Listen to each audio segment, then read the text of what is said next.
Okay, we are live. Good day. Welcome. Today is January the 23rd to the virtual program meeting of the Suburban Apple Users Group. I'm your host, George Brooks, the Vice President of the Suburban Apple Users Group. Let me tell you a little bit about us. Today, we actually have Jeff Gamet, a podcaster extraordinaire, and we also are talking about iPhone home screen and customization and widgets. We also have Ivan Drucker talking about, he's the founder of ivanexpert.com, talking about getting more from Apple Mail.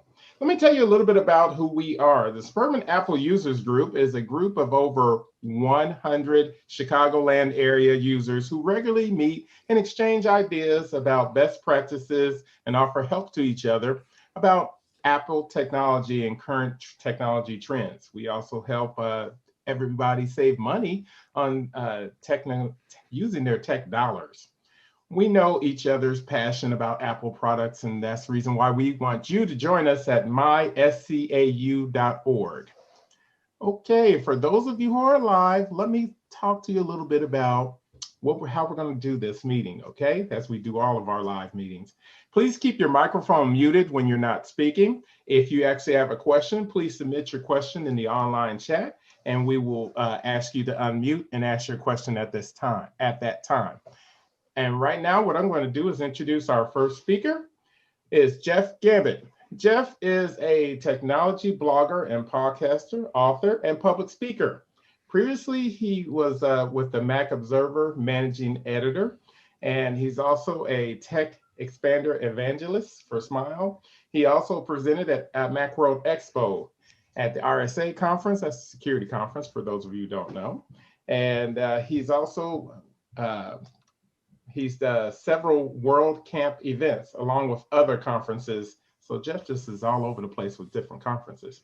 You can find him at several podcasts such as The Mac Show, The Big Show, Mac Voices, Mac OS Ken, This Week in iOS, and many more, because he's just all over the place with talking about different podcasts. So at this time, we're going to have Jeff talk to us about your iPhone home screen and customization and widgets. Go ahead, Jeff.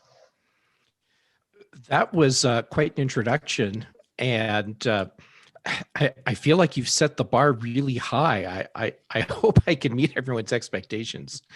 But first, seriously, thank you for inviting me. It is always so much fun to get to hang out with different user groups, and I just love that we have the technology so that even though we're in a place where it's not easy for all of us to be together in one location, we can still be together in one location.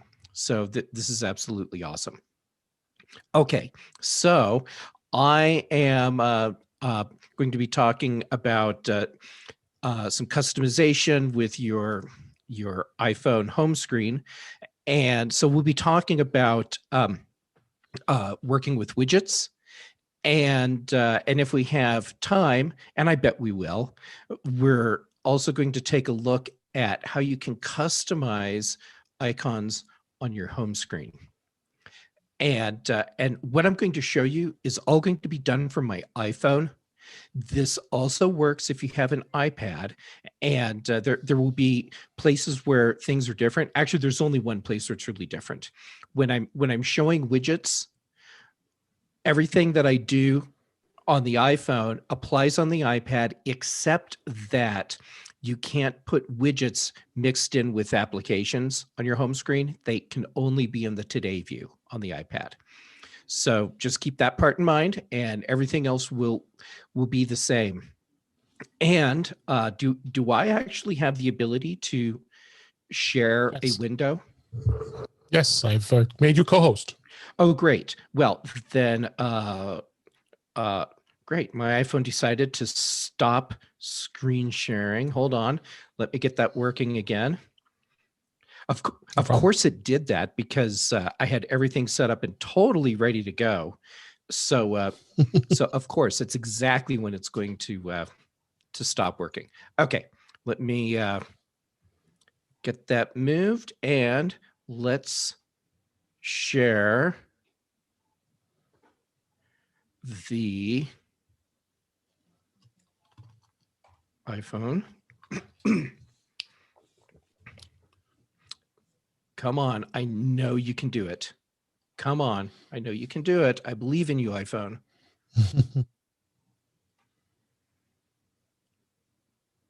Yep, there we go. That's just waiting for it to refresh here. And excuse me. Okay, on my end, it's now not working the way it did during my testing. So I cannot tell. It says just you're sharing and we don't see anything else.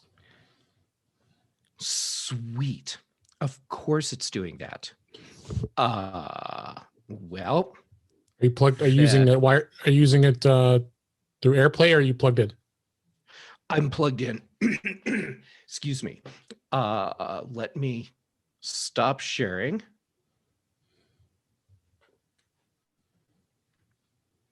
Sorry about that, everyone.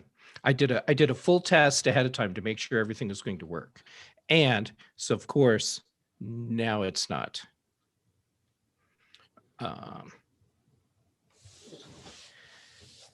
Let's try this again.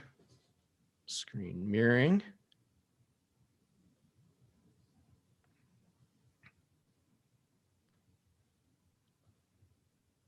How about now? Nope. Oh, come on. I would stop sharing through Zoom and then start it up again. Yeah. All right, Zoom. Let me stop sharing. And if you can't get this going, I can suggest an alternative that might or might not work. You might as well share right now as long as we are trying to get this to work. Yeah, so there's an app which has a 7-day free trial called Reflector. And if you install it on your Mac, you can AirPlay your iPhone to your Mac.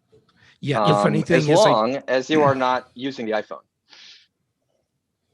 Yeah, the funny thing is I just quit AirPlay, or excuse me, Reflector, in case it was causing a problem. And it's still showing you a sharing on Zoom. Oh, now it just released Zoom. Okay, so let's try this again. Screen sharing and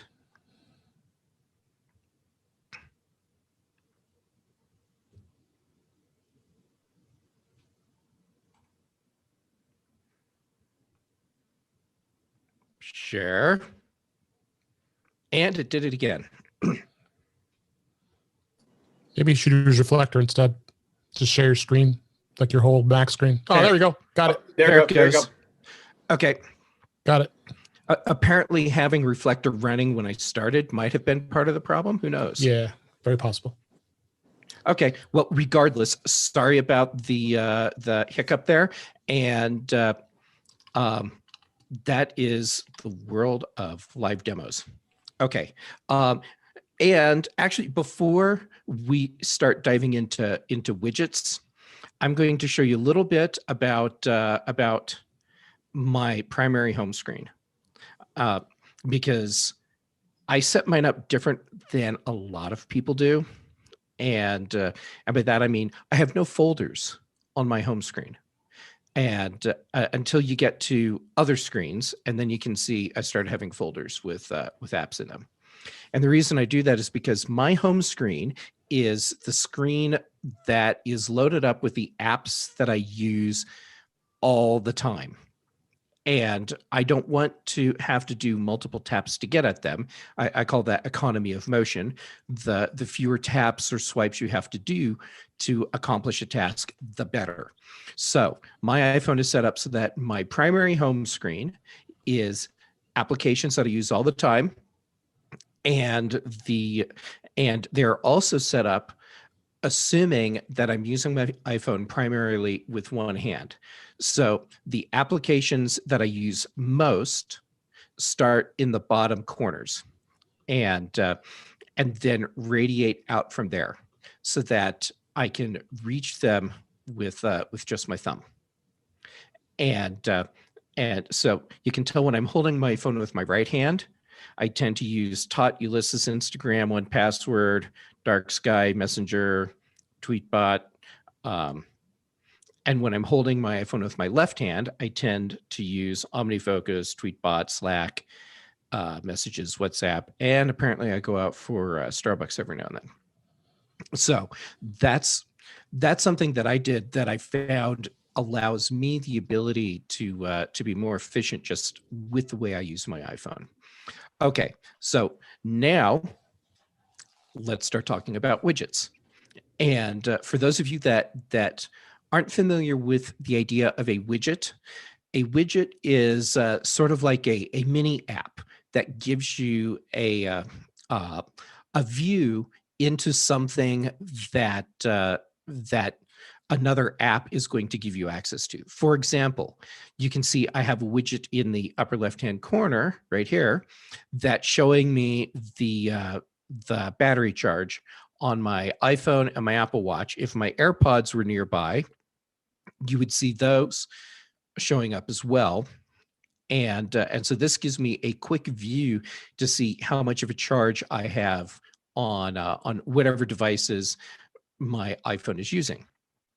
Okay, then you also, if I swipe from left to right, you have your today view, which is loaded up with, in my case, all these different widgets that give me access to all this different information.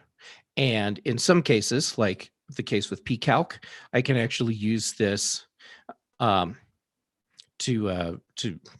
actually have a calculator handy and not have to launch a separate calculator application. Okay, so widgets give us a nice way of viewing or accessing information that's on our iPhone or iPad without having to go into a separate app to do that. Okay, so now, how do we actually go about adding widgets, say, to the home screen on our iPhone? Well, there we go. I have a home screen page ready to go for me to mess up so that I don't move all my other icons around. And here's how this works. Tap and hold on the screen in an empty place, just like I can do for moving icons around. And now that I have everything in jiggle mode, in the upper left-hand corner, I tap the plus button. And now I get a screen that shows me a bunch of widgets that I have available. Now, some of these widgets, like here at the bottom, these are widgets that are just like a specific app widget itself. And then I'm actually doing a horrible job of explaining this part right here, and I'm sorry about that. Okay, so we have widgets that are broken out at the top that are widgets that will simply show up as part of the system. And then when I scroll down, then I get a list of other applications that I can use in widgets as well. And this will make a little more sense shortly. Okay, so for example, let's say that that I want to add in my step count for the day. So I have the Pedometer Plus app installed, and I can see right here that I have the pedometer widget available to me. So I'll go ahead and tap that. Okay, so now, and I don't know where it's getting that 15,525 steps, because I have certainly not done that yet today. As a matter of fact, I'm pretty sure that considering the size of my place, I can't have done more than 100 steps so far today. But now that I'm in that specific widget, I can swipe back and forth and choose different versions or views for that widget, okay? So let's say that what I want is a small widget, and there are 3 sizes: small, medium, And there's not a large version of this. We'll find a large version in a minute. Okay, I like how that looks. So we'll say I want to add a medium-sized widget. That's the one that I'm viewing right now. I tap the blue Add Widget button, and you can see that I have a widget showing right there. And I'm looking at this, and I'm thinking, it doesn't exactly show me what I want. I'd rather see the. Oh no! When I look at it, I do see the number of steps. I've actually walked farther than I thought today. Okay, so 385 steps. I've gone 0.2 miles. I've climbed 0 floors, and there we go. And I can see the date to go along with that. If I tap and hold on a widget, when I'm in that edit mode, if there are settings that go along with that specific widget that I can change from here, I'll be able to do that. This one doesn't let me do that, so that's it. All right, so then I tapped back on the desktop, or excuse me, on a blank part of the home screen, and now I have a widget in place. Okay, so now if I want to move a widget around, because if you notice, it showed up at the top, and that may not be where I want it. So I'll tap and hold on it again, and I get to my jiggle mode, and now I can just tap and drag to move these around. Now this small one that I have in the middle, you'll notice I can't move it over here to the right. Man, it really doesn't want to let me do that. And that's because I can't have an empty space. So if I want this sleep widget on the right, I'm going to have to come up with something else to put in that space on the left so that I can have a widget on the right. All right, there we go. Okay, so we added in a widget showing how far I walk. And I don't like that it's actually taking up that much of the screen, especially when I have this other widget down below it that's taking up a smaller space. So I'm going to go ahead and do my tap and hold. And there's my little minus, just like I'd have with an application that I want to remove. I'll tap that, remove my pedometer widget. All right, so now I'm going to tap the plus again. And I'm tapping pedometer again, and I'm going to choose one that's, yeah, kind of like how that looks. So I'm choosing a small widget this time. Tap Add Widget, and you can see it showed up at the top. And since the other small widget that I had was alone, it pulled that up with it to fill in the space. So this is an important thing to note. If you are in the process of organizing a bunch of widgets on a page, and you have small widgets that are sitting alone, don't get everything organized before you've actually added all the widgets to the page, because it's all going to get messed up and moved around as you're adding more stuff. Okay, so I ended up with those at the top. I actually want those down below.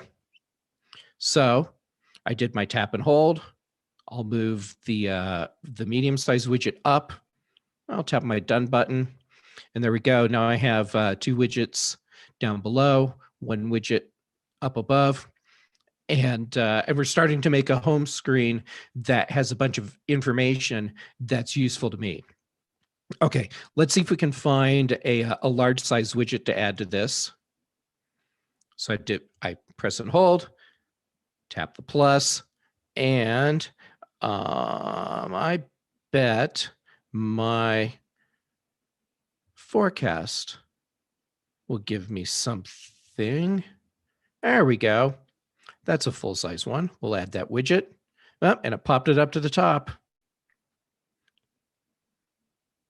Always pops everything to the top. And you can see in this case, because it takes up so much screen space, that the other widgets that I had below have now been moved over to another page. So I ended up just shifting all of my app icons on other pages. Let's go ahead and get rid of that. And let's bring these back over so that I have some stuff over here to play with.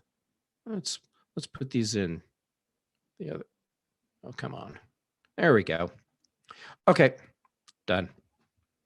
All right, so now we have a couple, we have 3 widgets that we can play with, and we've positioned them around the way we want them.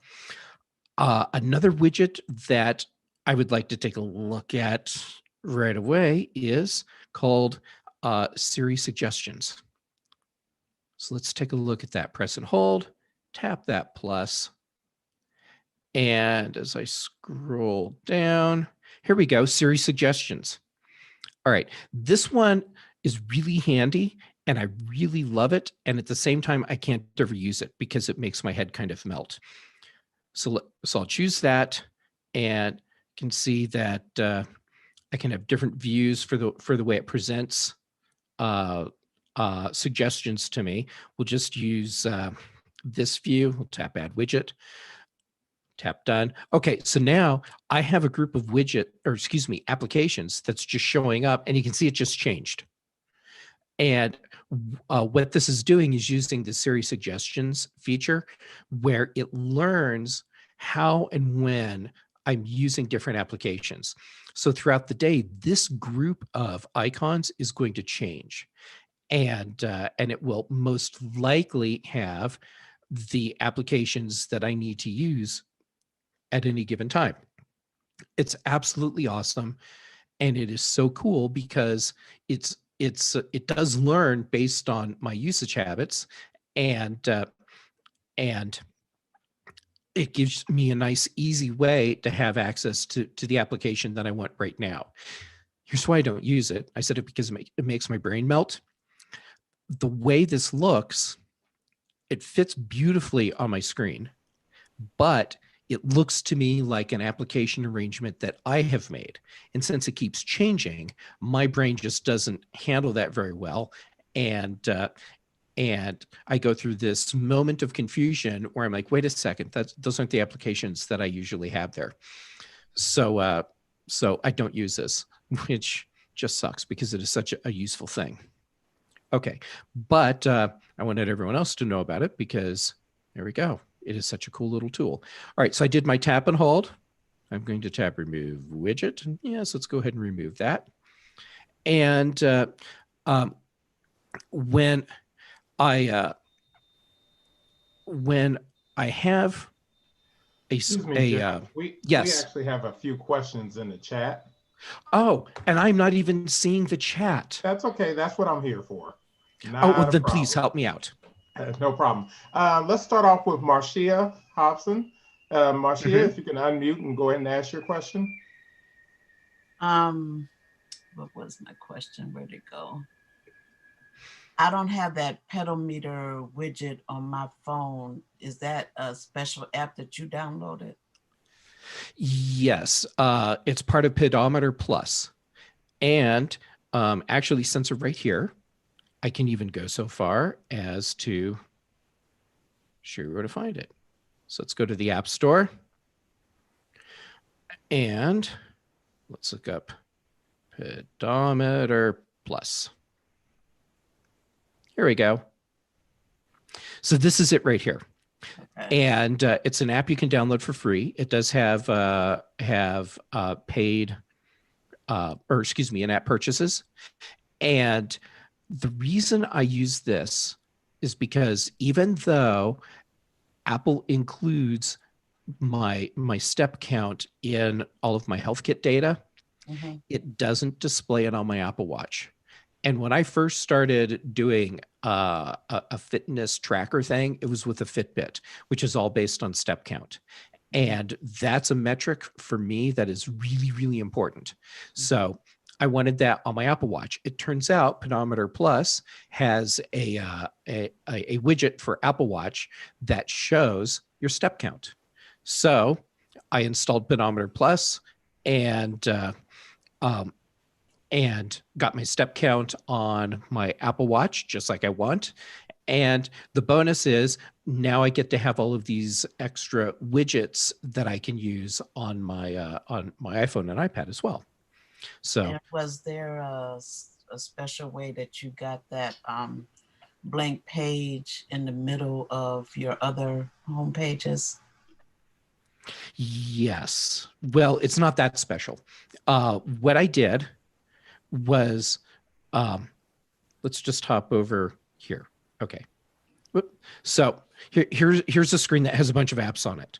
Mhm. And what I would do to get that clear screen is take all the apps that are on it and so get everything in jiggle mode, and then move all of them except one to a blank screen. Or like this, I could just move one to a blank screen, tap done. And now I can tap again, hit my little plus, and then throw a widget up on that screen. Now let's get this out of the way. There we go. And now I have a blank screen, if you will, for holding all of my widgets. And You just showed how to add a blank page to the end of your pages. sure. So you're saying to get it in the middle, you had to move all the icons over? Yeah, I just moved everything over from, and you can see I have 2 pages here where that's what happened. Okay. Okay, so we have more questions. Yes, we do. Susan Kreiser, if you can go ahead, Kaser, I'm sorry. If you can go ahead and actually unmute Susan and ask your question.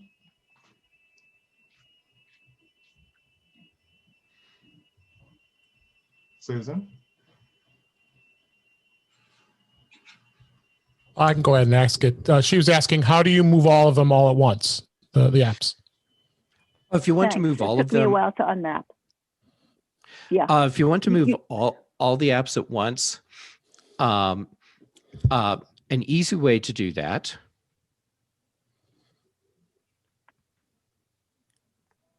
would be to like tap and hold on one app. So now we're in our jiggle mode, and now put it on to another. So now we have a folder, and now, okay, oops, here we go. Sorry, I got a step ahead of myself. Oh, let me pull that one out. Okay, pull that one out. This is the part that's hard for me because it turns out my dexterity with this is not very good. Okay, so what we want to do is, yeah, I want to stack up a bunch of icons. So there we go. And I just want to keep throwing them on top of each other. And as you can see, I'm not very good at this part, but it's a cool thing you can do where you're holding with one, and then you just keep moving more on top of each other. And sorry, my dexterity for that is just sucky. So is that making a folder when you do that? right, it groups them all together into a single folder, and then you can move just that folder. That doesn't seem to be much easier than moving them one by one. That's why I move them one by one. I have never been good at doing the stack them up thing. And you need 2 fingers to do it. And when I watch videos of people doing it, to me it's like, what is this black magic that you have concocted here that allows you to have the dexterity to do this? What are the blank icons? The ones that are just black with no label. The black icons, these I love these. These used to be on my home screen, my primary home screen. And let me move these. Oh, come on. See, this is how bad my dexterity with moving stuff is. I always end up throwing stuff on other screens, and there we go. Okay, so now what I did was I pushed all my icons down, and now it's easier for me to reach everything with one hand, because that top row, I just can't reach that one-handed. Okay, so here's where that came from. This is actually a web page bookmark. So when I tap this, if you go to david-smith.org on your iOS device, what he's done is made this little web page where the favorite icon for the page is just a black square. And so then once you've got that web page loaded up, tap that share icon at the bottom and add to home screen. Now, I don't put any name on here because I want this to appear just as a blank icon, but I could put a name on it. Tap add, and there we go. That's what that is. This is something that I've been using for, well, ever since I got my iPhone 10, so that on my home screen, I'm just pushing everything down. Now it kills one whole row of icons for me, but whatever, because those icons here were up too high for me to hit with one finger anyhow, so it didn't matter. So my home screen used to look like this, except that instead of having this this battery icon or widget right there, it was actually the row of 4 black squares across the top. Okay, and that, Jeff, we do have another question here. Frank Peachy, if you could go ahead and unmute and ask your question about third-party apps.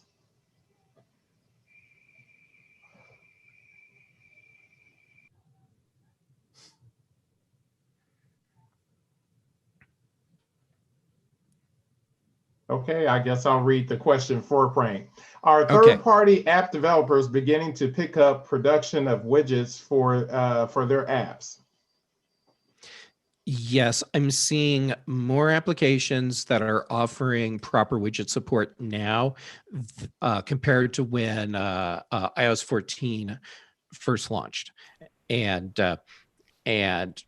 actually, to tie into that, there are even applications out there now that are designed specifically to give us widgets. And we'll take a look at a few of those as well. Actually, do we have other questions? Because if we we don't have any other questions at this time, other than a few people did like that the ability to put that button up there. They said that's a really good idea. Oh, I love that thing. And if I need to send you links to stuff like that, just let me know, and I'll pass that on so that you can get those links out to everyone. Yeah, just send it to me, Jeff. Okay, I will do that. So I need to send you the David Smith link. I need to send you the Pedometer Plus link. I better write these down real quick. All right. David Smith, Pedometer Plus. Okay. Let's take a look at applications that give us the ability to create our own custom widgets. And we're going to start with my favorite, which is Widgetsmith. And this is an application you can download for free. There is a paid version for what a lot of people want. The paid version won't be necessary. Still, paying for applications is exactly the right way to show your support for developers. So let's tap Widgetsmith. Okay, so Widgetsmith is this this cool little application that lets me build a new widget. So let's see. Let's say I want to add a new widget. Let's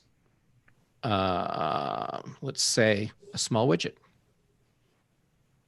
Okay, so I tapped a small widget, and we'll say save. And There we go. So now I have a, or excuse me, add small widget. It says small widget 6. There we go. And when I tapped on that, now you can see all of these different options that I have for whatever my custom widget is. All of these that have a little padlock icon on them, these are part of the paid version. And you'll see those are limited to weather and nope, it's weather, and I want to say like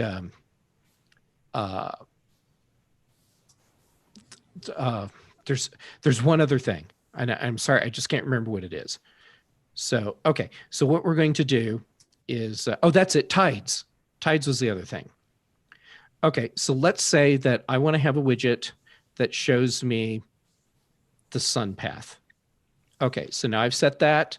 Now I can choose a theme for it, and you can see there's a couple themes that are locked as well. But I mean, you have tons of options in here. And oh, I like bold. Okay, and I can choose a location if I want. So let's say we want that for Boulder, since that's where I am.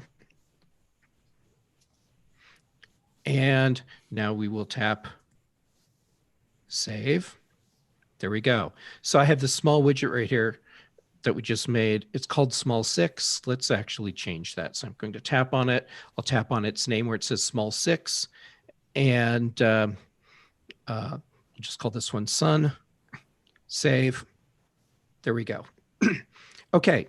So we just made a widget from scratch. I know I'm doing this fast, but I want to make sure that we get the opportunity to do a custom app icon. Okay, so tap and hold on a blank part of my screen, tap the plus, and now I'll tap Widgetsmith. And you can see that I can choose from my different sizes there. We know I made a small widget. So we'll make sure we have that selected. We'll tap add widget. And you can see that's the widget that I just made. There we go. Okay, so now I'm tapping on holding on it, and I got the pop-up menu. If I tap edit widget, right now it's showing me it's the sun. When I tap where it says sun, now I can choose from any of the small widgets that I've made. So I can, fancy time, that sounds interesting. What was that? Oh, nothing exciting. Oh, wait a second. I know what that one is. You can also do a thing called timed widgets. So let me show you that real quick. And Widgetsmith. There we go. So we'll just grab this one again. Okay, now you see where it says add timed widget at the bottom? If I tap that, I can see a dial, okay?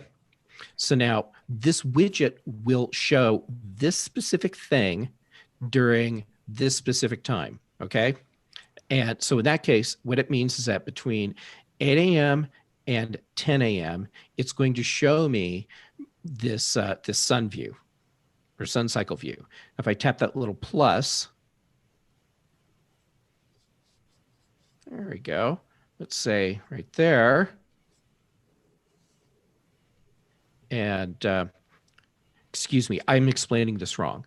It's always showing the sun view, except during 8 and 10 when it's showing me this specific, I'm pointing at my iPhone as if you can see what I'm pointing at. Where it says SAT 23 at the bottom on the right, that's what you see between 8 and 9 a.m. And I tapped on the one that was at the bottom of my screen. Here, let's just put that right there. There we go. So now you can see between 11 and 1, I'm going to see my different health goals. And I'll tap save. And there we go. And so now, edit that widget. Let's choose sun. And since we're in that window of time where it's going to show me just the date, it switched from the sun cycle to the date. So this is cool if you know that you need to have a specific piece of information available always at certain times of the day. You can set up a widget, and then that data that you get to see is just changing throughout the day. There's a lot of good features with that. By the way, we do have a couple of questions, Jeff, in the chat. One of them is, what is the Widgets or Widgets folder? HIDGE. Yes. So Widgets is one of the other widget making tools that I like. And Widgets, what it does is it lets me take my health kit data and display it as widgets. So there we go. So we'll say allow. And now we have these different options for what I'm going to be showing. So if I tap, say, sleep, actually, that's one I already have set up. Steps. Sure. Let's make my step count red. All right. So now I've set up a, yeah, I like that with all that information. Okay, there we go. So I like my step count like that. There we go.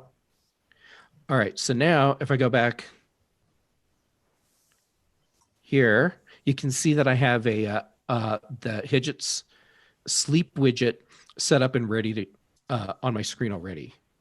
And so you can see that last night, I got 7 hours and 41 minutes of sleep. I have a sleep apnea, a bad sleep apnea problem. And so I do a lot of monitoring of my sleep habits. So since I'm collecting my sleep data anyhow, now I can just display it as a widget on my home screen. Okay. We have another question from Frank Petrie. Do you use stackable widgets often? I do not, but thank you for asking, Frank, because I would really love to show people stackable widgets. And the reason I don't use stackable widgets is because for me, the widget is, I want to just do a quick glance and just see that piece of data. And it's totally a preference thing. And for me, it goes back to my economy of motion where I don't want to swipe through a lot of stuff. But let's talk about stackable widgets. It's like making your own smart stack of widgets. So let's say that I know that I want to use this step count, my sleep, and then this this timed widget thing throughout the day. So I did my press and holds, and I can edit, and I'll just move one on top of the other, just like with applications. And now I have a stack of widgets. So it's sort of like having a folder of apps, but in this case, it happens to be widgets. And so now there we go. When I swipe, I can just scroll through all of my different widgets that are in that stack. So if you know you have a lot of pieces of information that you want to have quick access to, but you don't want to fill up a whole screen with widgets, this is a really great way to do it. There we go. Okay. More questions? That's all the questions we have for now. Okay, then let's make a custom app icon.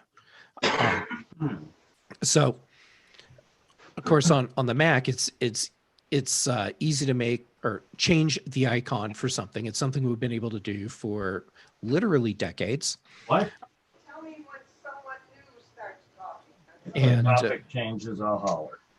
and then if excuse me. But then if we wanted to have a unique icon for something on our iPhone or iPad, that wasn't something we could do. And iOS 14, excuse me, we can. So let's go ahead and there we go. Let's make a custom app icon. And this is I think a very cool way to really personalize your iPhone. Okay, so follow along. I'll go kind of slow so that it's easy, hopefully, for everyone to keep up. And we need to start with Apple's Shortcuts app. Okay, and this is the application that lets you create all these different kinds of automations for your iPhone or iPad. So what we're going to do, upper right-hand corner, we're going to tap the plus. And now we've created a new shortcut. But a new shortcut doesn't do us anything until it actually has an action. So we need to add an action. So now I'll type add action. Okay, I know what I want to do with this specific action, which is open an application. So the easy way to make this happen is I'll tap in the search field and I'll type open app. Oh, there we go. Open app. That's exactly what I want. I'll tap that. Great. So now my action says I want to open an application, but which application do I want to open? And excuse me, my office manager, Kat, has decided to join us. Okay, so now if you see where it says open, right beside that in completely inappropriately too dark of letters, because it's too hard to see, I think, if you have any sort of vision issues, it says choose. Tap where it says choose. Okay, now you can find the application that's on your iPhone that you want to launch while using a custom icon. And let's say I want to launch the Photos app. And just, I will create a second app icon like this, just so everyone can see it easily. Okay, so we'll choose Photos. There we go. Okay, so we are almost there. Now I need to tap that ellipsis button, and I'm going to tap Add to Home Screen. And now where it says New Shortcut, I'm going to get rid of that, and I'm going to call it Pics because I like how that sounds instead of Photos. Okay, now I'll tap on that little orange icon thing. I'm going to say Choose Photo. And let's pick a photo. We should pick my office manager. My office manager that is now knocking stuff off the shelf behind me. I'm so glad she decided to join us. Here we go. There's my office manager. Choose. There we go. And then I'll say add. And then I'll say done. And let's hop back over here. And now you can see on my home screen, I have a new icon that is my office manager. And it says Pics. When I tap that, it opens my Photos application. Okay, so I'm going to do that one more time because I know that was a lot of steps. So we launch the Shortcuts app. And hold on. Actually, it doesn't matter. Cancel. Don't care about that for now. Okay, here we go. We tap the plus. We add an action. We search for open applications. Tap that. Tap choose. Pick another app. Oh, sure. Now I'll be able to test my internet speed. I'll tap the ellipsis, tap add to home screen, tap where it says new shortcut. We'll delete that. And I'm going to call that internet speed, tap that little icon beside it, choose photo, and actually, by chance, I happen to have some that I was taking yesterday. There we go, choose, add, and done. Okay, and now you can see I have two custom app icons on my home screen. And if I tap internet speed, it launches speed test because that's on my phone. Okay, do we have more questions? We do not have more questions, but I just wanted to make a comment. That's the way that you just did that. That's the way you can also make those black buttons that you made earlier instead of going to the home screen. So that's another way of doing That's true. You could totally do that with a shortcut. Yep. Yep. Okay. So one thing that we have not gone over yet, hold on, let me check. I have a list of stuff to make sure we don't forget anything. Quick question. Yes. That Pix icon that you made, that opens your whole photo album, right? Can you make it just open a particular album within your pictures? I think so, but you would need to add more actions to the process, because you'd need to. Let's. Yeah, we're getting close on time, so I'll play with it and see if I can come up with an action that chooses a specific folder or photo album. Because I think you can do it, but I'm not completely certain. Okay, so have we missed anything that's important for working with widgets? Oh, the one thing I haven't showed you is working with widgets in Today View. And so there we go. Okay, so Today View. When you're on your first home screen, you swipe left to right, and now you'll have whatever widget you have set up here. Okay, so there are two ways to edit this. Find a little bit of empty space and tap and hold there, or just scroll down to the bottom and tap edit. Okay, so now I can rearrange if I want, or if I stack them up, I can get a group like this. And if I want to add a new widget to this, whoops. Sorry about that. Actually, I accidentally tapped one of my widgets and opened it, opened the app associated with it. Okay, here we go. Same thing. Tap that plus button. And from here, you can just add in whatever widget you want.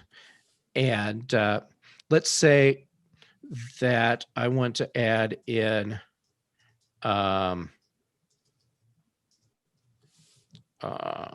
yeah, let's put in the screen time. And I think, yeah, let's just, oh, yeah, let's do that, because that's showing me specific applications. Add, tap done. There we go. Now I just added my screen time activity, excuse me, to my my Today View. And and reordering and deleting, that all works the same here as it does on a home screen. It just happens to be in the Today View. I wanted to make sure we hit this because if you are on an iPad, this is the only way you get to play with widgets, which to me is really disappointing because you have such a big screen. Why shouldn't I be able to customize it the way I'm customizing my small little iPhone screen? Okay, any other questions? There was one question about any battery life. The iPad doesn't show any other devices on the iPad. I would believe that reason is that you may not have anything else connected to the iPad, like headphones or a keyboard, because you would have to have something else connected. That's what I'm thinking. Do you think that's the correct answer to that, Jeff? You absolutely nailed it. The battery widget shows only the devices that are currently connected to whatever device you're holding. So in this case, my iPhone is currently showing its own battery and my Apple Watch, because those are the only two devices that are currently connected to my iPhone.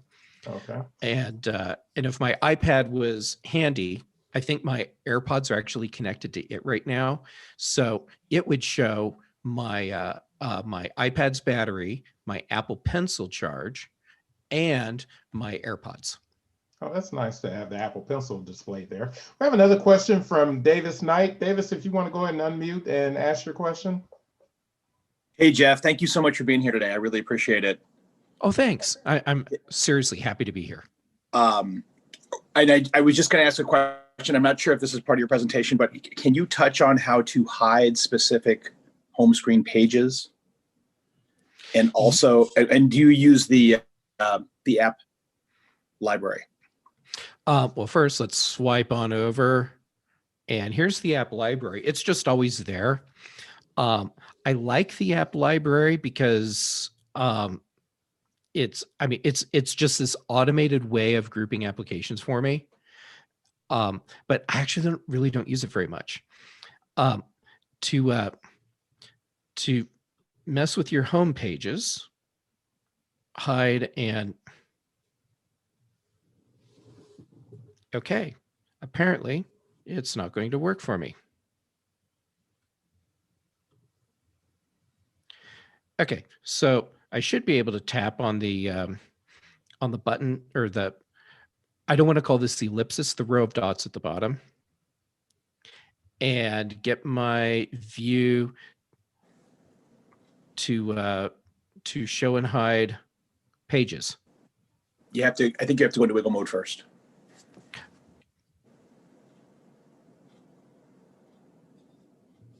Huh, you're right. How funny.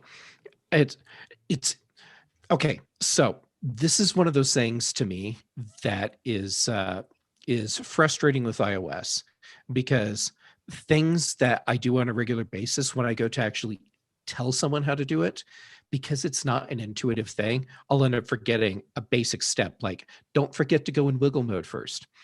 All right. So let's say that that I don't want to show specific pages. For example, I know that everything that's on the page that's showing bottom center, I never really need to go to the page because I'm always just going to search for it, or for all the apps that are there. So if I uncheck it, it's now hidden. And then I'll uncheck the one that's right beside it. Okay, so the way my screen was working before was I had 2 pages that had widgets on them, then 2 pages that had applications on them, and then another page with widgets. I just hid the 2 pages with applications. So we'll say done. And now, okay, there's done. So my main home screen, first page of widgets, second page of widgets. Now with third page of widgets, no applications in between. So this is actually a really handy tool, because if you have a lot of applications that you know that you don't need to see all the time, you can hide them just like that. And there we go. Okay, so now all those applications are still here, but they're just tucked away now in my app library. So app library, think of it like a smart folder that's intelligently organizing all the applications on your device. And one of those applications was the music app. So now I'm just going to do a search. Music. Yep, it's still there.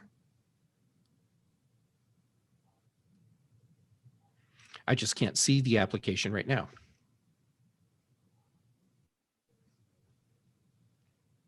Okay. Thanks, Jeff. Sure thing. And I think we have hit my time limit. Yes, Jeff, we did. By the way, Jeff, will you be staying around for the afterglow?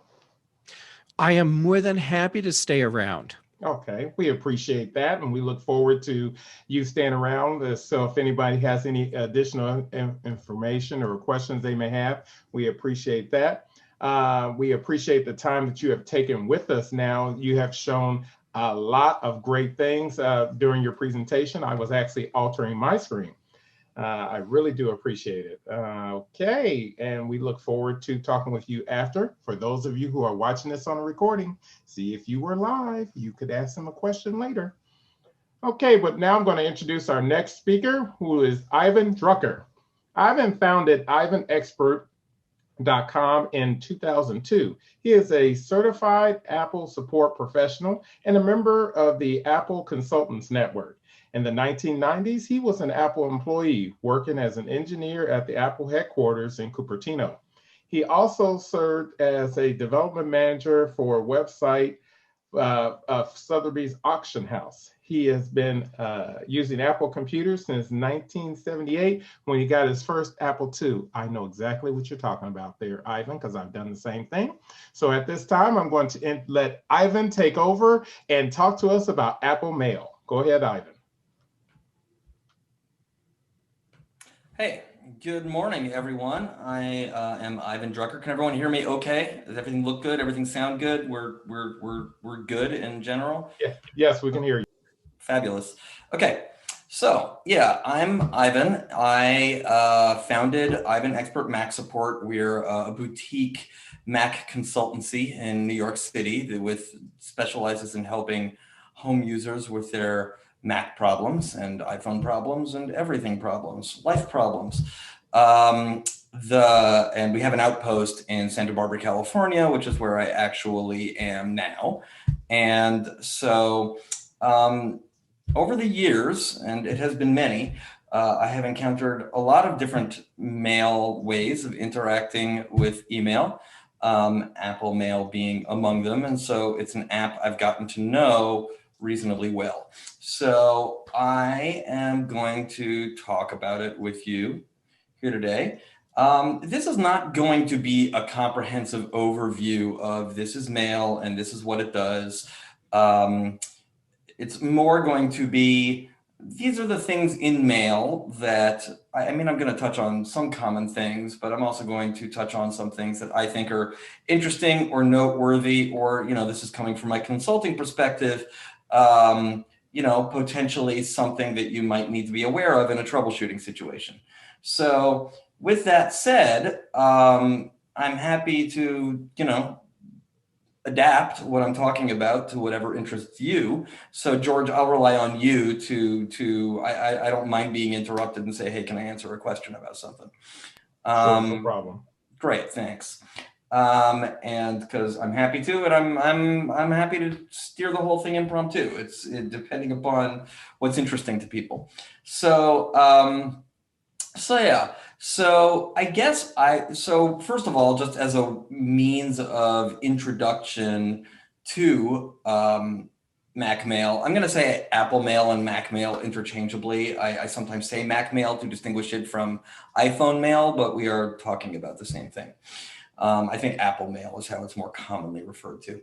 So it comes with Mac OS X, as you know. I assume that many of you are already familiar with it, and some of you may not be, but it's been on every copy of OS X since it's shipped. Its origins actually date from the next operating system, which is the ancestor of Mac OS X and was Steve Jobs' company before Apple bought them in the 90s. So Mail goes all the way back to 1988, excuse me. And so that means some good things and some bad things. The good thing is that it's quite mature. It's pretty robust in terms of features. You can do a lot with it. On the other hand, it has some design decisions that reflect another era when people only did email on a single computer and not multiple synchronized devices. So I'll be talking about all of that. The first thing I want to even talk about, though, before we just start talking about mail, is should you use Mac Mail? I will answer that generally and quickly. To really say, should you use a mail program rather than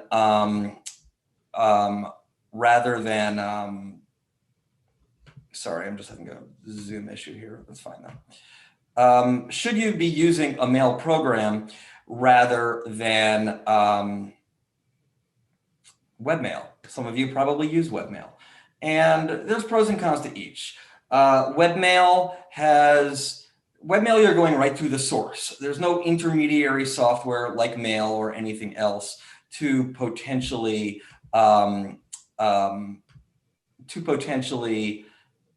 clog things up, cause problems, have bugs. You're going right there. Webmail is only available online, whereas Mac Mail will download your mail and you can access that downloaded mail even when you're offline.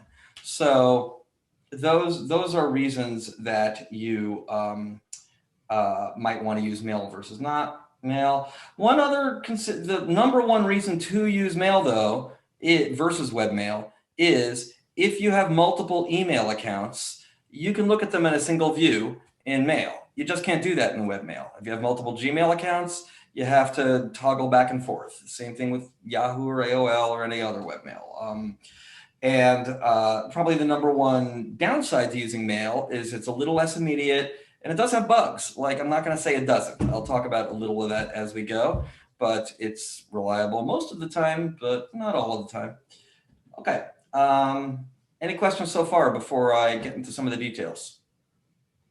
Okay. No questions at this time. Go ahead. Great. Okay. So first things first, to use mail, you have to add an account to it. Mail, which here, I'll start sharing my screen at this point. Hang on.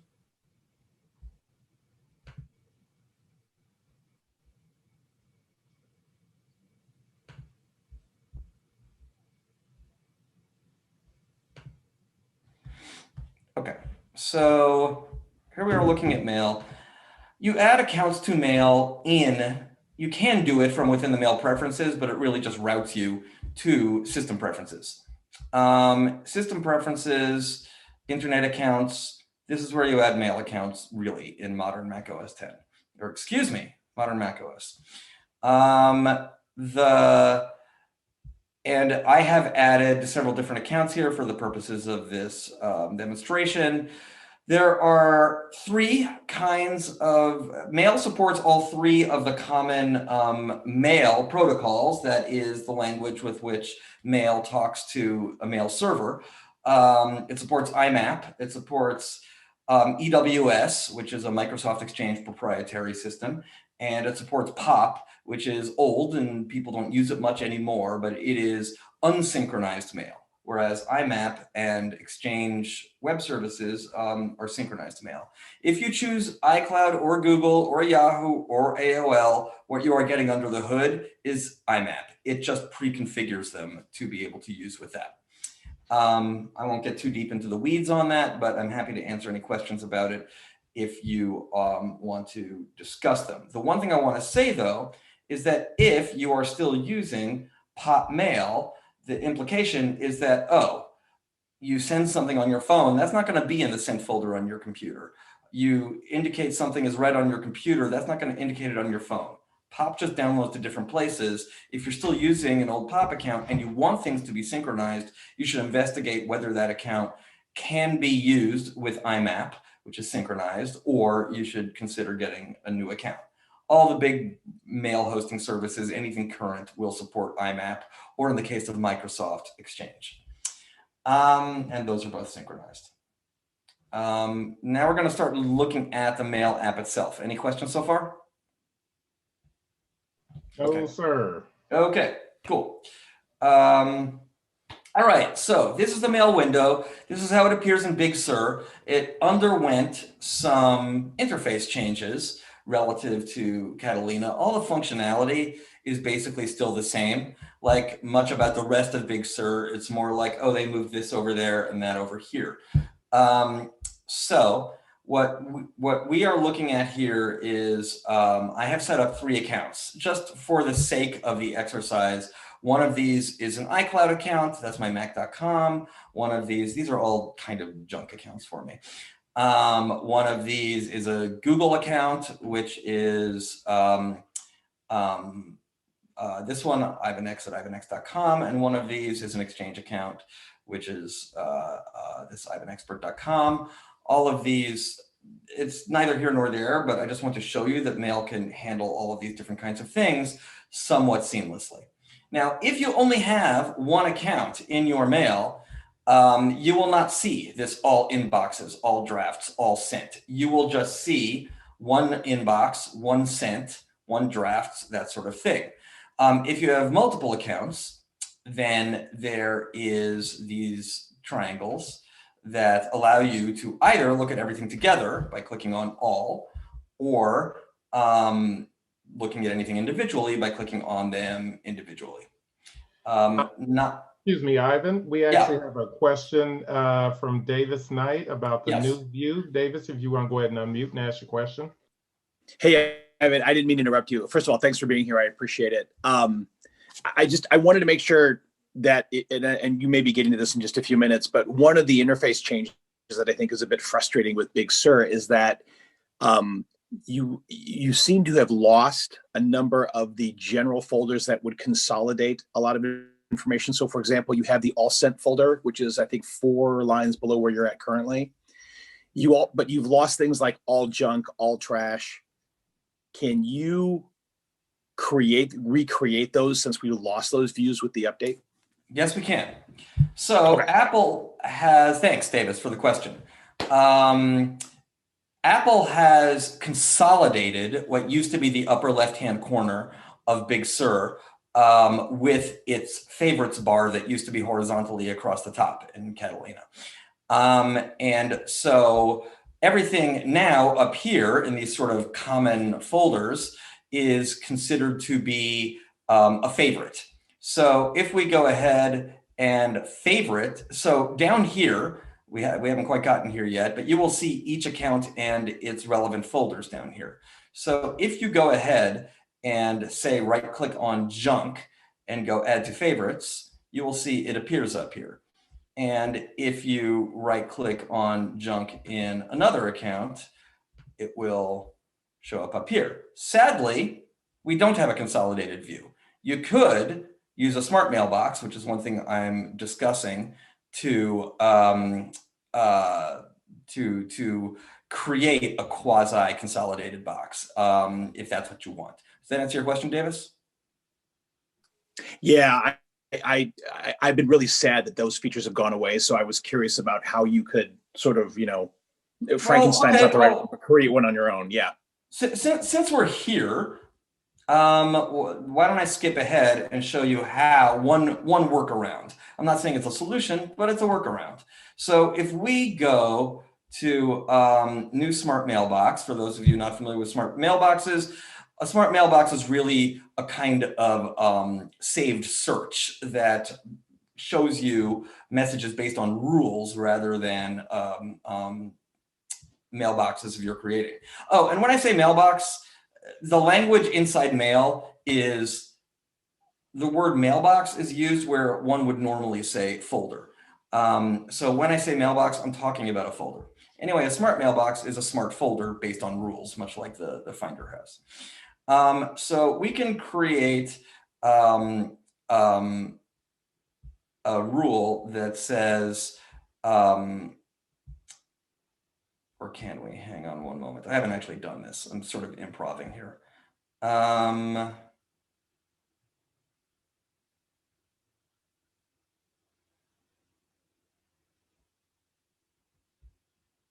All right, I'm not seeing how to quickly do it, but I feel that there is a way, but I would need to look at it more closely. In principle, you ought to be able to use a smart mailbox that consolidates folders from different accounts and shows them to you in a single view. But rather than stumble around, I'd rather move ahead. Okay, so yes, but I agree. The loss of some of those things is a bummer. Apple doesn't consult us about these things.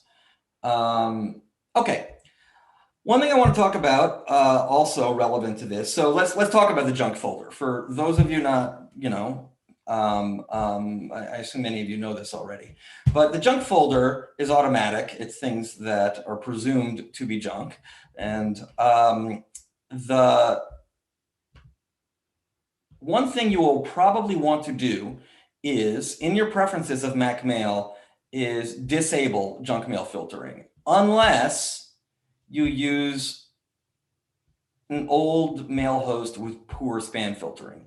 In general, your mail host should be providing much better and more accurate spam filtering than mail can provide. And so therefore, you would generally want to disable junk mail filtering, because mail can end up in junk either because your host said it was junk and put it there, or because mail decided it was junk if this option is set.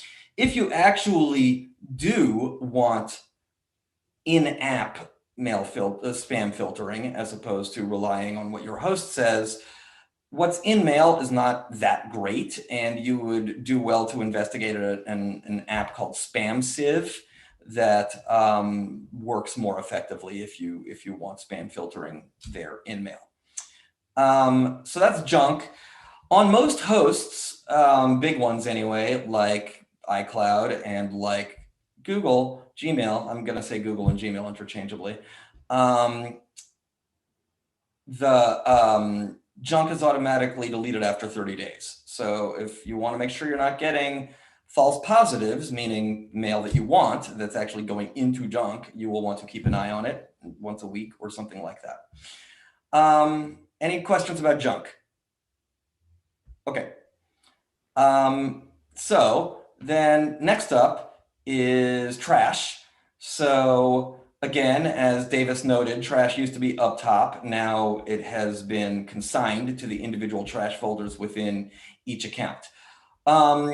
Trash is stuff that you put into trash, as you know. The one thing that you are gonna want to be aware of is that also on most mail hosts, big ones anyway, iCloud, Gmail, a message will be removed from trash if it is older, if it has been there 30 days. So it is not a good place to assume that things will remain indefinitely. I have had a few clients over the years bit by that. If you want that kind of workflow, I recommend that you instead create a folder called pre-trash or whatever it is that you want for something that might potentially be reviewed before it's deleted. Any questions about trash? Okay. No, sir. Yes, go ahead. Okay. All right, so let's look at some of how we use mail. So one thing that I have been happy about in Big Sur, this was sort of there, but not really well in some of the recent versions, is a column view. Now, you may not want a column view. I like it. We are not in a column view right now. What we're looking at right now is what it looks like by default if you set it up, which is to say something like what it would look like on an iPhone or an iPad. No accident there. There's a lot of customization available here in the view menu, so I encourage you to spend some time in here and see what its various functions can do. It is here that you can easily control how things are sorted, which is a button that has disappeared in Big Sur. It used to be up here in the upper left, but you can still control it up here. Now, I am going to switch, perhaps controversially, to column layout because I find it easier to deal with, in part because it allows me to easily add and see things that I might not otherwise be able to. Like, oh, do I want to see if there are flags on a message or what its priority is, I can right click on any column header and choose. I certainly want attachments. I want to be able to see if a message has attachments. I don't think I have any. And oh yeah, there we go. There's a couple. And then also it just makes it very trivial to sort because it's like anything else in a column view where, oh, you click it and you're sorting by that column. And so you may well want to right click on this. It defaults to date received. I think that's a little archaic. I would instead put in date sent and remove date received because what you really want to know is when did someone send this email, not when did I get it. Unless you want both. You can have both. There's no law. You can have it the way you want it. So that's columns. Any questions about that? Hey, Ivan, can I just interrupt for a question? Can you drag and drop those columns to different areas within the You view? sure can. Okay, Thank you. great. Good question. You can make it just the way you like it. You can adjust the width as you probably want to for some of these. Yeah, absolutely. For people who've been at Apple Mail a while, you can fairly faithfully replicate how it used to look back in the day. Okay, one overlooked but underrated place in Mac Mail to improve your experience is a place that is common across the Mac, but often overlooked, which is the Customize Toolbar command of the View menu. So in Customize Toolbar, you will find a lot of useful buttons which can be added to the top to make the mail experience yours. So one super useful one, for example, is I'm sure you've all received somebody's mail client sends you mail and it gets to you somehow in 6-point type and you can't read it. It's nice to have hang on, my Zoom thingamajig is in the way. It's nice to have a smaller and bigger button. You can add that. I won't go into all of these, but many of the commands that are found in the menus can be found here with buttons. And you can also then, if there's buttons you don't use, if you're not someone who archives, you can remove the archive button from Mail as well. Although, how do we do that actually? Can we do that anymore? You used to be able to. I was just trying to do it and it was resisting my efforts. So maybe you can't.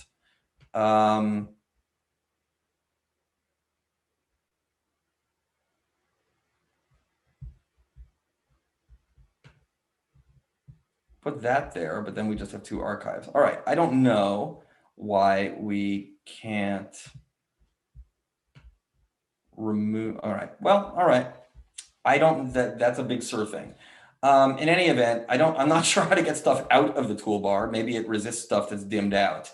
But you can add stuff to it with Customized Toolbar. It's also relevant in each individual window. So you might want to, this is the compose message window. Oh, you might want to have stuff in here. You might want smaller and bigger, for example, here. You might want print here, depending upon your workflow. It's all up to you. So anyway, any questions about Customized Toolbar?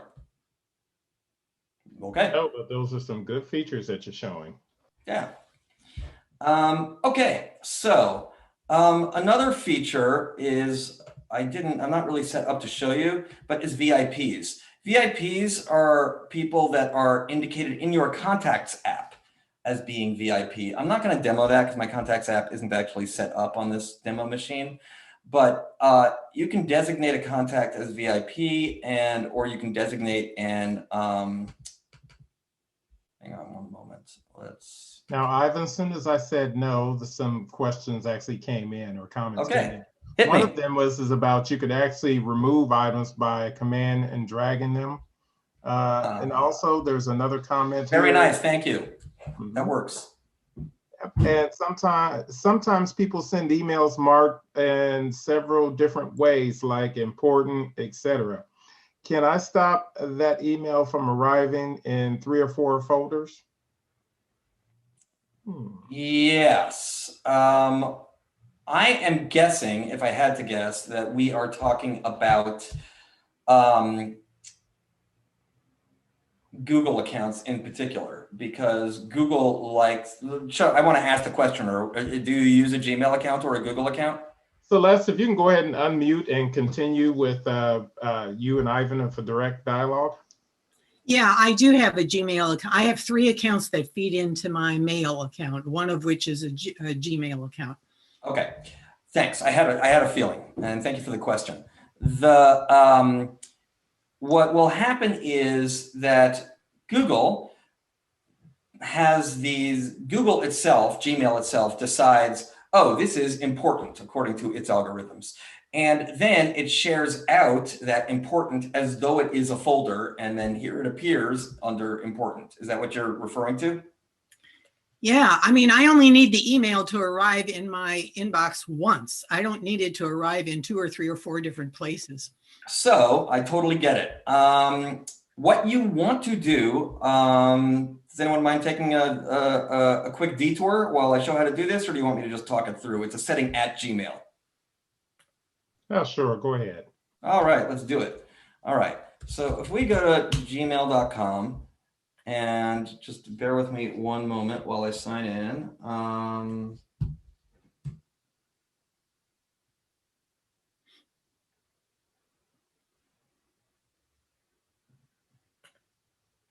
Okay, in settings, there are 2 things you have to do, which are just arcane Google things. One is you got to cruise over to forwarding and pop IMAP, and you have to enable IMAP. By default, it's disabled. Even though that's how it's communicating with your Apple Mail, you still have to go in and enable it over here.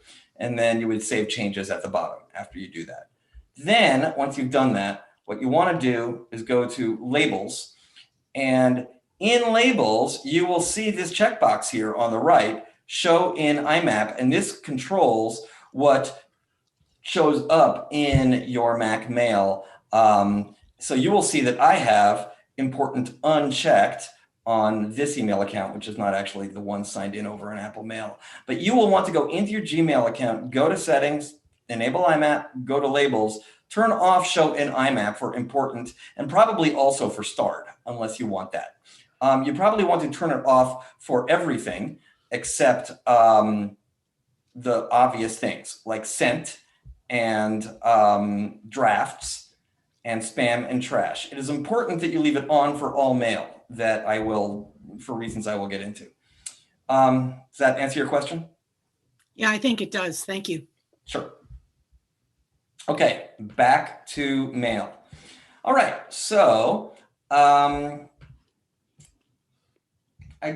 glossed over VIPs. I don't want to get too deep into that, but basically if you have a VIP designated, you can then, it will show up here in this VIP section so that you can quickly see, oh, this person is, and I think, yeah. So you can click right on someone's name, click on a little triangle and go add to VIPs, and it will show up right here on the left-hand side. And then, oh, everything from 343 Labs, it just, there it is. So that can be useful if you've got certain favorite persons in your life. Ivan, we do have a question. Are we still limited to 100 VIPs? Somebody wants more than 100, it looks like. I do not have any idea. Okay, thank you. Okay, let's talk about folders or mailboxes. I'm going to use the term inevitably interchangeably. So when you make a folder, it pays to pay attention to where you are making the folder. So there's many different places you can do it. You can right click on a folder and go new mailbox and go new mailbox. It even looks like a folder. I mean, come on. For the sake of clarity and also predictability, I'm just going to do it from up here in the mailbox menu. New mailbox, not a smart mailbox, which is rules-based, but a regular mailbox. Location is key. So you will see that each of my 3 accounts are represented here. So if I want something made in a specific account, like say my iCloud account, I would need to make it here, set that and call it my folder. And now if we look at my iCloud account, which is down here, we will see my folder now lives down here.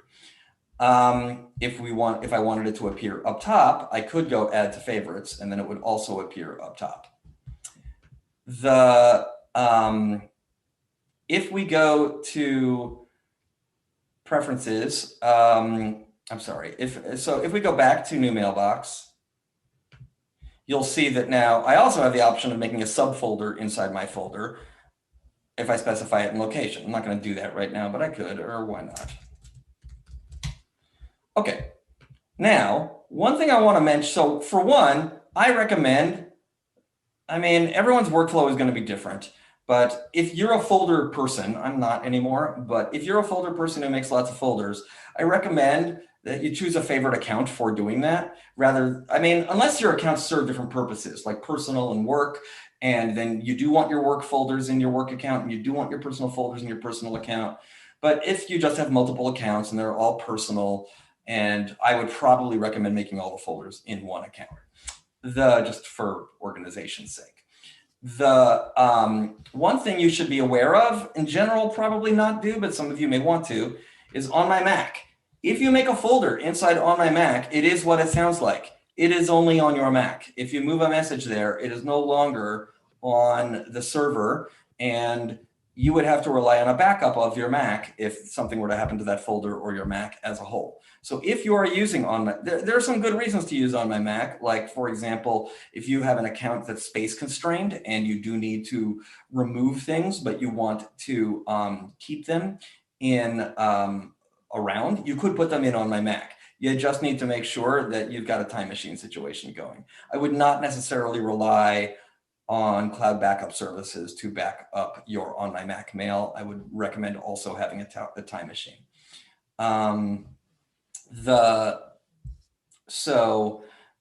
So does any questions about that, about making folders and all that? Yes, there was one comment about that. On my Mac does not sync across all of your devices. Yes, thank you. Thank you for clarifying that. That's correct. On my Mac, because it is only on my Mac, it is not visible anywhere else. That's 100% right. Every device is going to show you a reflection of what's in your accounts on a server. What's in on my Mac is not on any server. It's only in on my Mac. Okay.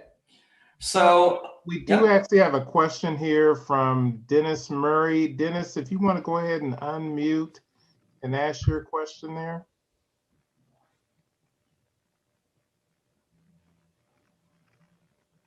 Dennis?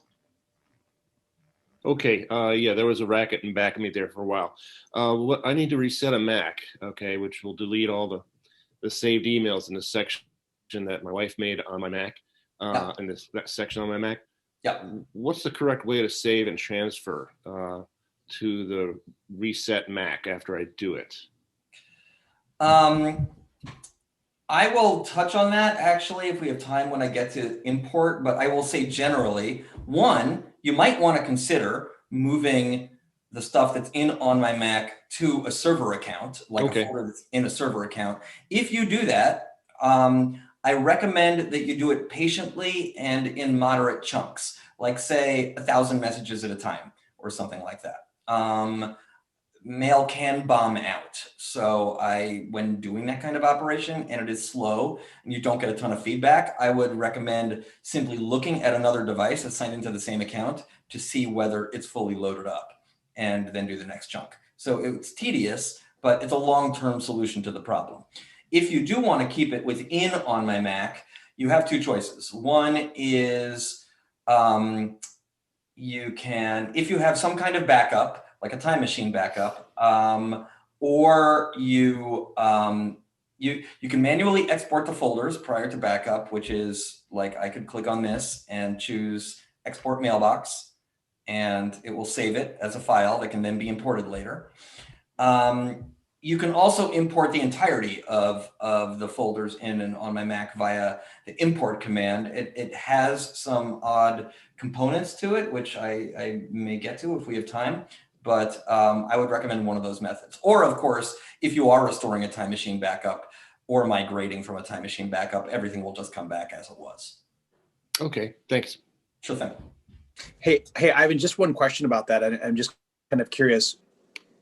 And I don't know if Dennis was talking, if I heard the question right, he was talking about mails on my Mac. I guess my question would be could you just simply drag those messages in chunks at a time to an iCloud account so they Oh, sync? yeah. That was the first thing that I had suggested. Oh, okay, yeah, I missed that.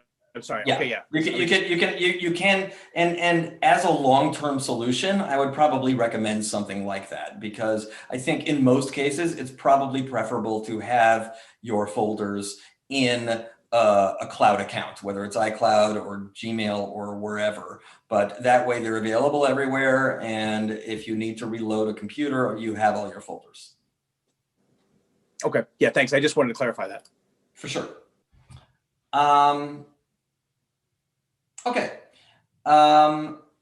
We discussed, okay, one thing I wanted to review, because it's not the most intuitive interface of all time.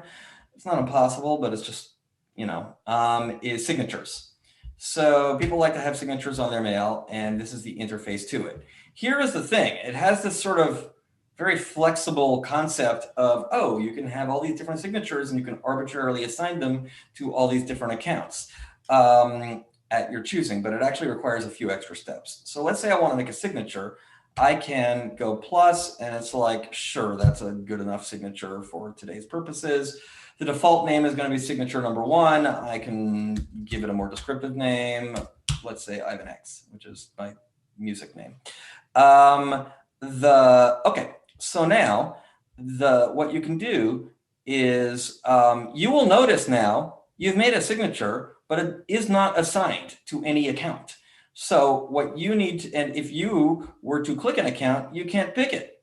So what you actually have to do is be on all signatures, drag it over to the account that you want to use it with, and you will now see that this account has one signature attached to it. Then you will want, if you want it to be a default, you need to choose signature, the Ivan X signature, and now that will be the default signature when I compose mail from that account.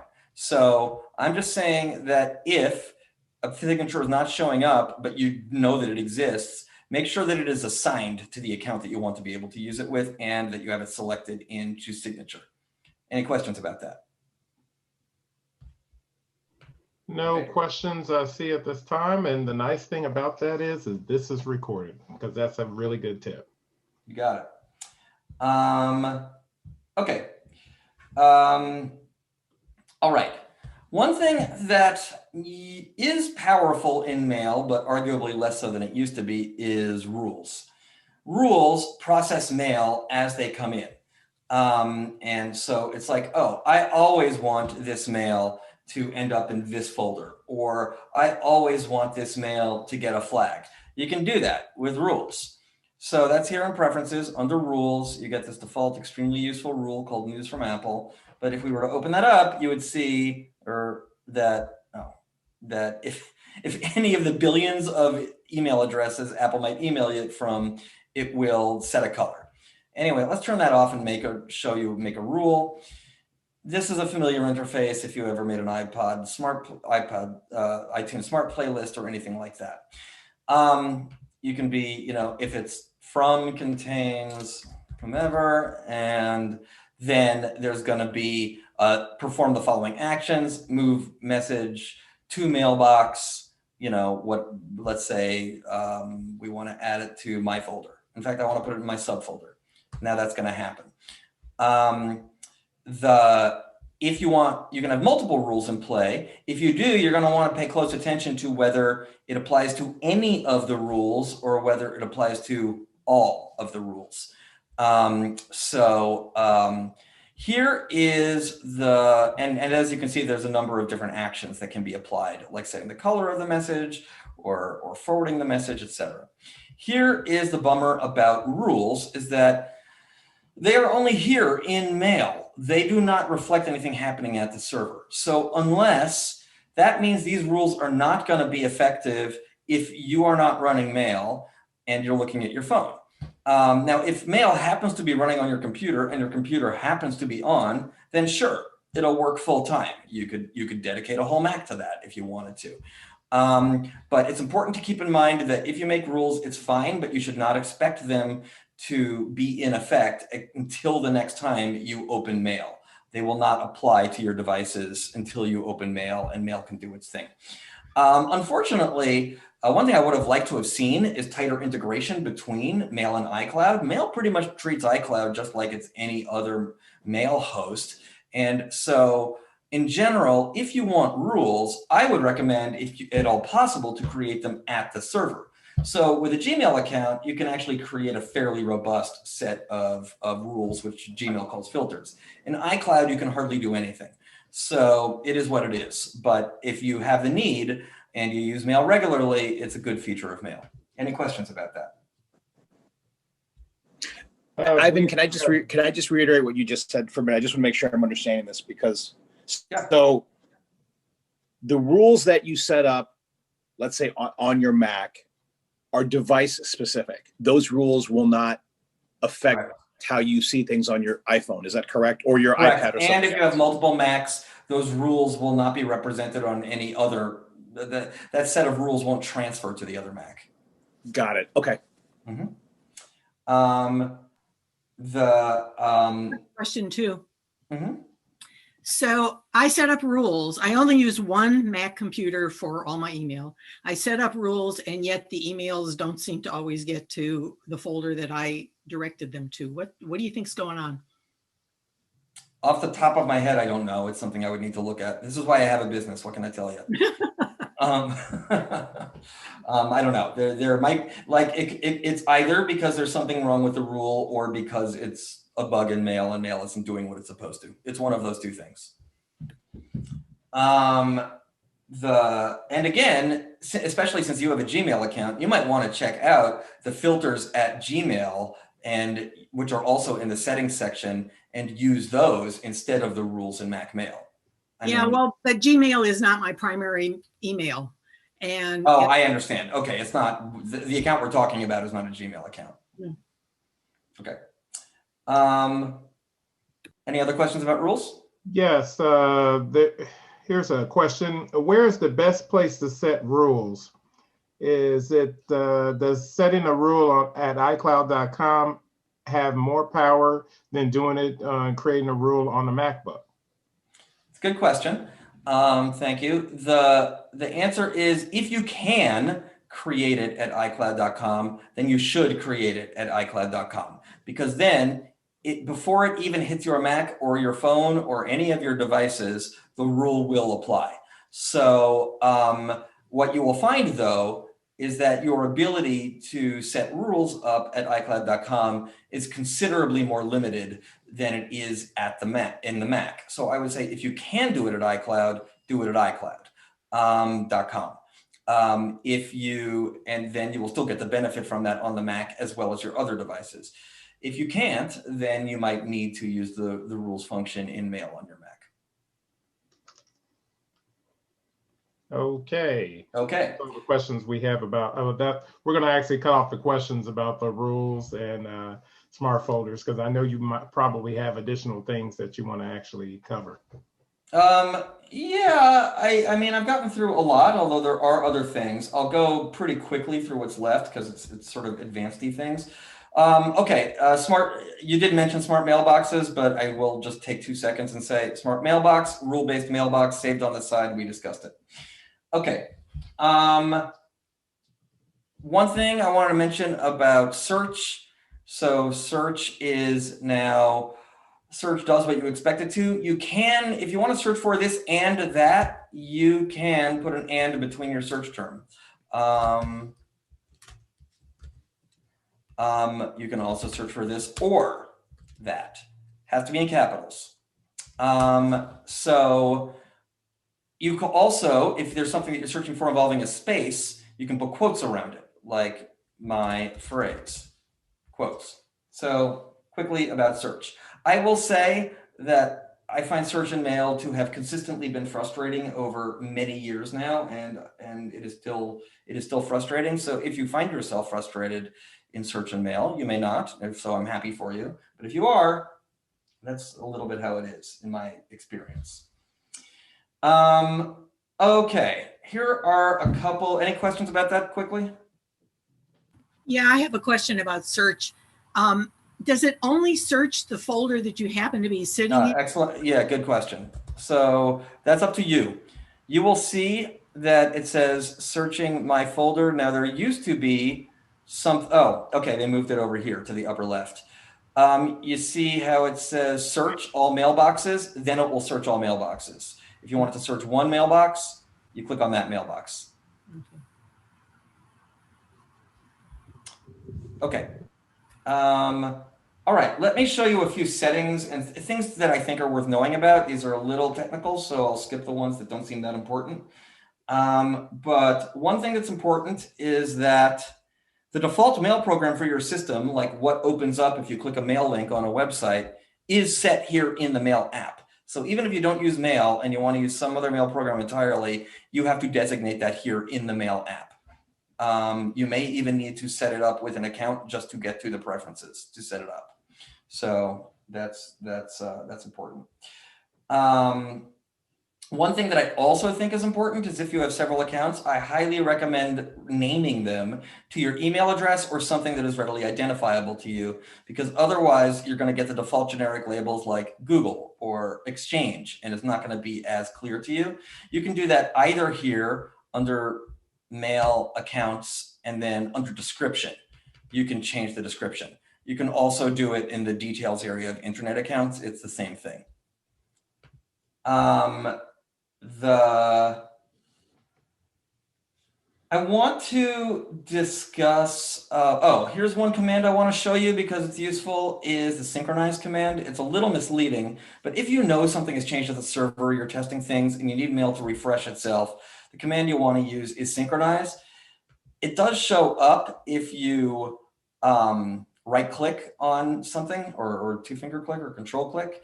It's also here in one of these menus. Is it the, yeah, it's here in the mailbox menu. Synchronize, even though it looks like it applies to a folder because you might right click on it and choose it, it synchronizes the whole account. That's how you say, go to the server, synchronize now. It synchronizes ongoing, but there are gaps. So that's a way to force it to happen. I'm not going to get too deep into what happens like when you import and restore a mailbox, because I think that we're a little bit short on time and I want to leave time for Q&A. But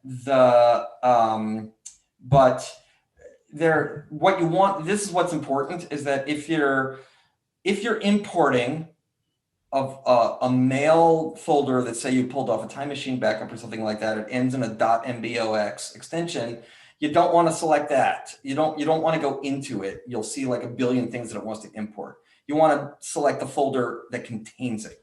So I'll just say that quickly. I want to mention a couple of idiosyncrasies when using Mail as a client for Gmail. Gmail is its own world. It has a very different concept of mail than every other different mail system in the world. And so with Gmail, all the mail that you not just send, receive, send, all mail in any folder, sent, inbox, your personal folder, all of it exists in a folder called all mail if you look at Gmail itself. That all mail folder appears in Mac Mail as archive. So it's very confusing because on most mail systems, archive is a means. I didn't discuss archive, but the purpose of archive is I want this out of my inbox, but I don't want to throw it away. I don't want to think about where to file it, but so I'm going to archive it. So on most systems, archive is just a folder that happens to be called archive. With Google, if you click on archive, you're going to see everything that you've done in that account since the beginning of time, and it can be very confusing. So I just want to give you that heads up that archive for a Google account in Mac Mail is really the all mail folder that you would see in the Google web interface. You also need to be careful if you copy messages between folders in a Mac account, because in Google World, mail only appears once, and then whatever folders they're assigned to, Google thinks of as labels. If you copy a message into folder 1 and then again into folder 2, and those are just labels called folder 1 and folder 2 as far as Google's concerned. If you move either one to the trash, it deletes from both. So be careful out there. You might just want to stick with moving things in a Google account, and then it should not be an issue. but items, you need to think that mail, even though it appears in mail more than once, to Google, mail never appears more than once. Sometimes mail gets stuck and you just need to quit and relaunch it. And that is what you have to do. If it gets stuck real bad, sometimes you have to remove the account and add it back. And unfortunately, if that's an iCloud account, it means you have to sign out of the iCloud account entirely, which you all know is no fun. One thing I also want to give you a heads up is there's a diagnostic tool called Connection Doctor that tests, okay, we can see, okay, it connects to everything the way it's supposed to. But what I wanted to show you, because I see this on client machines sometimes, is don't turn on log connection activity unless you're sure you're going to turn it off later. Because if you just leave it on forever, you will just create a gigantic file eating up your disk of everything that ever happened in mail. Okay, Ivan. And I think that's that. I think I got to the, oh, I wanted to very quickly mention there are alternatives to mail. There's webmail. Outlook is also a good program. If you're a Gmail user, Mindstream looks just like mail, but has much more of the power of Gmail because it talks to Gmail directly and is worth checking out.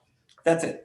Okay, we got a few questions to ask. I'm going to let Tom Weiglin show that you had your hand up. Go ahead.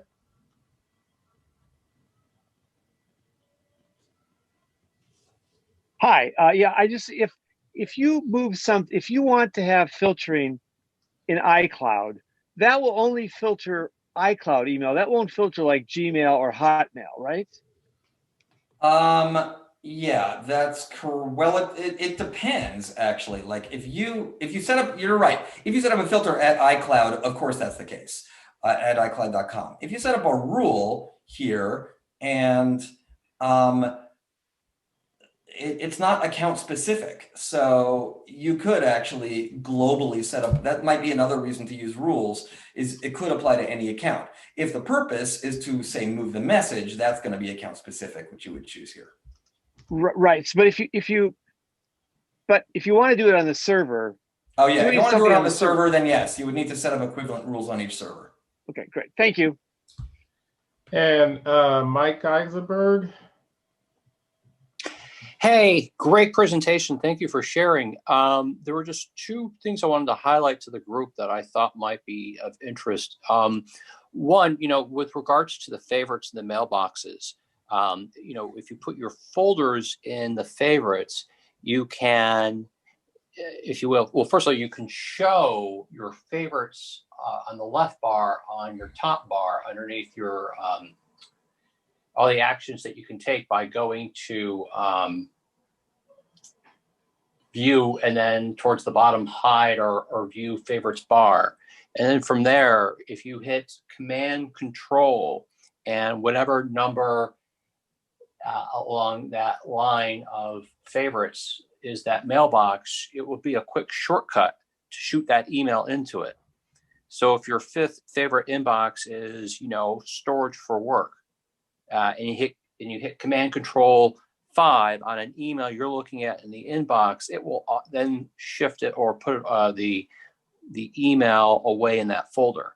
So, I'm using my iMail for work and for some other things too. And if I want to just quickly put a work email away from my inbox, I hit Control-Shift-1 and it pops it right into my work email inbox, which helps quickly go through and review all my emails quickly, the ones I have to look at, the ones I have to take care of, and the ones that, are done. The other, I'm sorry? That's an awesome tip. Thank you. And the other one was going back to your rules section. One of the things that I do, and I have personal, I have business, I have clients, I have courts, I have, ABA association stuff. I set the rules that for those emails, I have a particular color so that the emails we see in your inbox won't just be white. But for instance, if all my Googles are like important, urgent emails that I have to take care of, they all pop up in red. If I have a client email, they pop up in orange. if I have, something from the American Bar Association stuff that they just want, whatever, that pops up in, purple. And for anything that's Mac from Apple, it pops up in blue. It's just an easier way to help filter and digest your emails. Yeah, just thought I'd share. Good tips. Thank you. Thank you, Michael. Ivan, this is David Ginsburg. I'm the president of Suburban Chicago Apple Users. I wanted to actually make sure I said something and welcome. Thank you so much for presenting to us today. I really appreciate it. My pleasure. And all of our members do. I wanted to ask a question for one of our members who had to actually step away. I'm going to kind of narrow it down to what she actually asked. She's on Mojave, and it seems like when she was using flags to identify various emails, she could review all those emails in a flagged folder, but when then the OS got updated, apparently it now occasionally appears as empty. When the flag folder does not appear, it shows a count of one. I've seen that before. What'd you see? It's mail being buggy, and I would recommend. And that's what I thought. I would recommend trying to use a smart mailbox instead and see if that remedies it. Okay, thank you. And Anne-Marie, thanks you as well. And again, thank you for being here. And another thing that can be done certainly is to make sure is to go into column view and sort by flags. I mean, it's maybe not ideal, but it's a way. Yeah, I do that all the time. Yeah. Okay. Thanks again. Sure. Thanks, Ivan. Quick question: if you actually have rules on one Mac and you want to actually copy them to another Mac, how difficult is that? Difficult. Yes. So in other words, and more difficult than it used to be. Yeah. Okay. So in other words, just have them on one. Well, or painstakingly recreate them on the other. Like you can do that, but there's no easy way of doing it. Okay, that's what I figured. Unlike using something like Outlook, I work in the enterprise, so I work with Outlook all the time. So it's a little easier using Outlook. Mail is just not so good with that. Oh, that's another meeting there, Dave. Thanks. Yep. I've got two questions. They were in the chat earlier, but one is the easy one is how often do you recommend rebuilding mailboxes? That's the only easy if you question. need it. I don't recommend it as a maintenance practice. Okay. The second question is a problem I've been having with mail, and I don't think it's unique. If I'm streaming something like this Zoom session, full screen, suddenly in the middle of it, the mail will pop up and take half the screen up. And I have to do a lot of fiddling around with screens to get back to watching my program. How can I stop mail from doing that? I'm usually in Google Mail. I'm usually in Google Mail when that happens, and I may or may not have a window open. Yeah. Susan, that's a situation with you specifically, and we'll talk to you in the afterglow about that. Okay, it's not me specifically because I found it on the web. Other people have it too. We'll talk with you specifically regarding that because we are very pressed for time. Okay, I'll wait. I'll wait for the afterglow. Okay. And let's see here. A lot of the questions were specific, it looks like. So I'm happy to go a few minutes longer, but unfortunately I can't hang out for too long because I have a seminar to jump into. But I'm happy to go for a little bit longer if you would like, answering questions. That's fine. Okay. Elda, if you want to go ahead and unmute and ask your question. Hi, yeah, I have an email provider I live in Iowa, and it's an independent phone company that provides email internet account. Yep. And I have my Apple Mail set up to pull in from the webmail account. Okay. And when I've tried folders in the past, if I set them up on the webmail account, they don't seem to come in to. You are almost certainly set up in your Mac Mail, I'm guessing, and I'm guessing you've had this account for a long time, correct? Oh yeah. Yeah, you're probably set up as POP, and POP is not synchronized. It's IMAP because I get it on all my devices. Yeah. And it's set up as IMAP on the Mac as well. Yeah. Then I'd need to see it. The one thing that I'd consider is just look and see, are there any folders that are potentially, sometimes it hides everything inside the inbox and you actually need to expand the inbox to see the folder you made on IMAP accounts. Okay. But otherwise it'd be something specific to your situation that would need to see. And in principle, you should be able to make a folder on the web and have it appear in Mac Mail after you synchronize. If it was working, would I have to set up a folder an empty folder with that name in Mac Mail? No, at the no. same If time? it was working, you would Just absolutely folder. not have to do that. Okay. All right. Make, just make sure curious. it's not hidden. Make sure it's not hidden under inbox. And also, yeah, is what I'd suggest. Okay. And or scroll down to the bottom and make sure it's not that your account isn't hidden. Like you can hide an account here and it looks like, oh, there's nothing in it, and you need to expand it. Okay. Thanks. Okay. All right. Davis, do you have a question? Yeah, I just had a quick question, and I think Michael also raised his hand too. But Ivan, is there a way to filter new mail notifications? So, for example, I have 4 email accounts in Apple Mail, but I only want, let's say, 2 of the email accounts to show notification counts. No, that's a good question that I don't know the immediate answer to. I feel as though notifications lets you do that on iOS, and I don't know if it lets you do that on Mac OS. Yeah, because there's like some accounts that I don't care how many emails I have in that account that I haven't unread, but you know what I mean? Like it's hard to. Yeah, I don't think there is a per account way of managing notifications in Mac OS. Unless maybe the I only way I can would think be of is happily hide it. mistaken, but if so, I don't know how to do it. Okay, all right, thanks. That sounds like- The one, I guess if you wanted to get fancy, there might be some way of figuring it out with something based on rules, but I don't know. It would require playing with. Yeah, it seems like it's more of a notification. No, I level, agree. The question would be, could know. you create some sort of rule that only triggers a notification under some circumstances? Yeah, yeah. All right, cool, thanks. And I don't know if that's possible. But that's one of those things we could go to apple.com/feedback and submit a request for. Uh-huh. Yeah. Did Michael have a question? I raised my hand and asked my question already, but thank you. All right, cool. Thank you. Okay. And I think Jeff just had a question or just said something.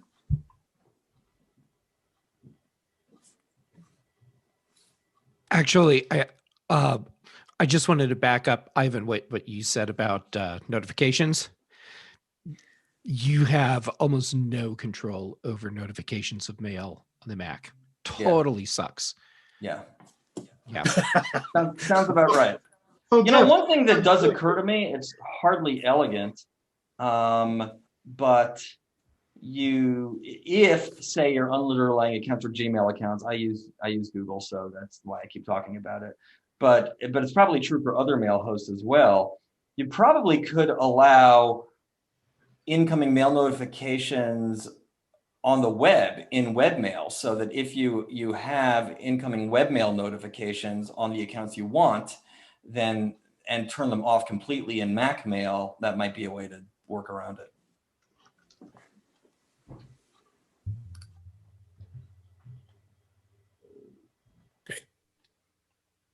Okay.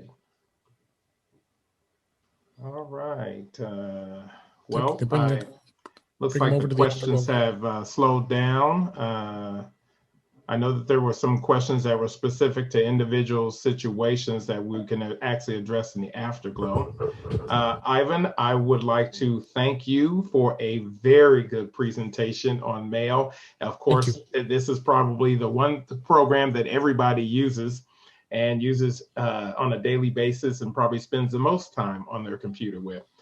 We might actually have you back at another time. And of course, we'll let Dave actually do the talk on Outlook.